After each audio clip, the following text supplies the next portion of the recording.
Long ago, when wishes often came true, there lived a king whose daughters were all beautiful. But the youngest was so beautiful that the sun himself, who has seen everything, was bemused every time he shone over her because of her beauty. Near the royal castle there was a great dark wood, and in the wood, under an old linden tree, was a well. And when the day was hot, the king's daughter used to go forth into the wood and sit up by the brink of the cool well. And if the time seemed long, she would take out a golden ball and throw it up and catch it again. And this was her favorite pastime. Now it happened one day that the golden ball, instead of falling back into the maiden's little hand, which had sent it aloft, dropped to the ground near the edge of the well and rolled in. The king's daughter followed it with her eyes as it sank, but the well was deep, so deep that the bottom could not be seen. And then she began to weep. She wept and wept as if she could never be comforted. In the midst of her weeping, she heard a voice saying to her, "What ails you, king's daughter? Your tears would melt a heart of stone." And when she looked to see where the voice came from, there was nothing but a frog stretching his thick, ugly head out of the water. "Oh, is it you, old waddler?" she said. "I weep because my golden ball has fallen into the well." "Never mind, do not weep," answered the frog. "I can help you. But what will you give me if I fetch up your ball again?" "Whatever you like, dear frog," she said. "Any of my clothes, my pearls and jewels, or even the golden crown that I wear." "Your clothes, your pearls and jewels, and your golden crown are not for me," answered the frog. "But if you would love me, and have me for your companion and playfellow, and let me sit by you at table, and eat from your plate, and drink from your cup, and sleep in your little bed, if you would promise me all this, then I would dive down below the water and fetch you your golden ball again." "Oh, yes," she answered. "I will promise it all, whatever you want, if only you will get me my ball again." But she thought to herself, "What nonsense he talks, as if he could do anything but sit in the water and croak with the other frogs, or could possibly be anyone's companion." But the frog, as soon as he heard her promise, drew his head under the water and sank down out of sight. But after a while he came to the surface again, with the ball in his mouth, and he threw it on the grass. The king's daughter was so overwhelmed to see her pretty plaything again that she caught it up and ran off with it. "Stop, stop!" cried the frog. "Take me up too. I can't run as fast as you."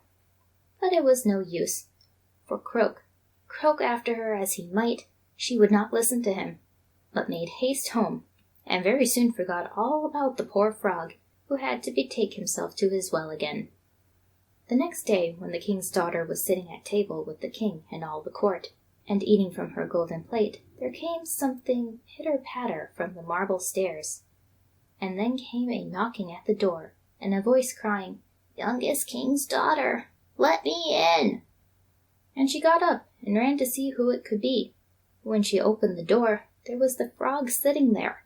Then she shut the door hastily, and went back to her seat, feeling very uneasy. The king noticed how quickly her heart was beating, and said, "My child, what are you afraid of? Is there a giant standing at the door ready to carry you away?" "Oh, no," she answered, "no giant, but a horrid frog." "And what does the frog want?" asked the king. "Oh, dear father," she answered, "when I was sitting by the well yesterday and playing with my golden ball, it fell into the water, and while I was crying for the loss of it, the frog came and got it again for me on condition that I let him be my companion. But I never thought he would leave the water and come after me.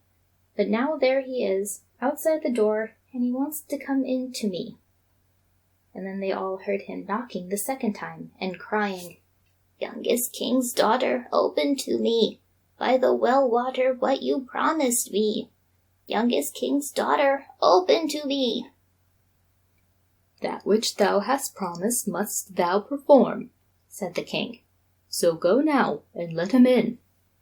So she went and opened the door, and the frog hopped in, following at her heels, till she reached her chair. Then he stopped and cried, lift me up to sit by you." But she delayed doing so until the king ordered her. When once the frog was on the chair, he wanted to get on the table, and there he sat and said, "Now push your golden plate a little nearer, so we may eat together." And so she did, but everyone might see how unwilling she was, and the frog feasted heartily, but every morsel seemed to stick in her throat. "I have had enough now," said the frog at last, "and as I am tired, you must carry me to your room and make ready your silken bed, and we may lie down together and go to sleep."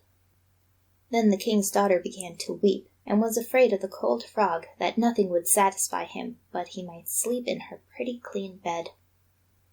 Now the king grew angry with her, saying, "That which thou hast promised in thy time of necessity, must thou now perform."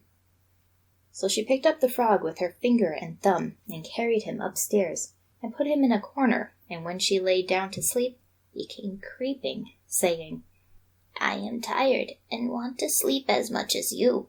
Take me up, or I will tell your father." Then she felt beside herself with rage, and picking him up, she threw him with all her strength against the wall, crying, "Now you will be quiet, you horrid frog!"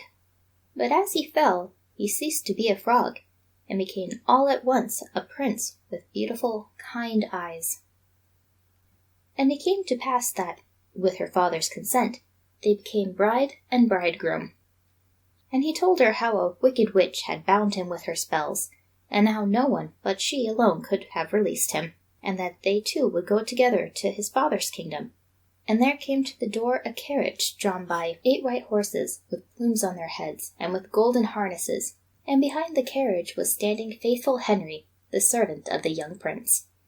Now, faithful Henry had suffered much care and pain when his master was turned into a frog, that he had been obliged to wear 3 iron bands over his heart, to keep it from breaking with trouble and anxiety.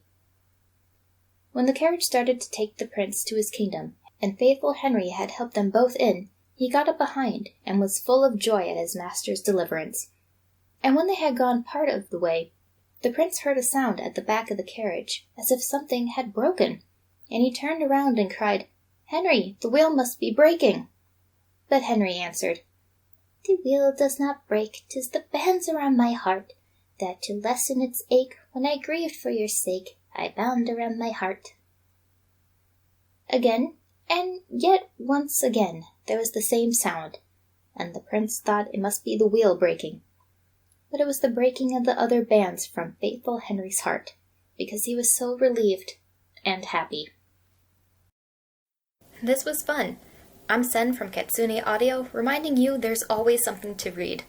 Thanks for listening.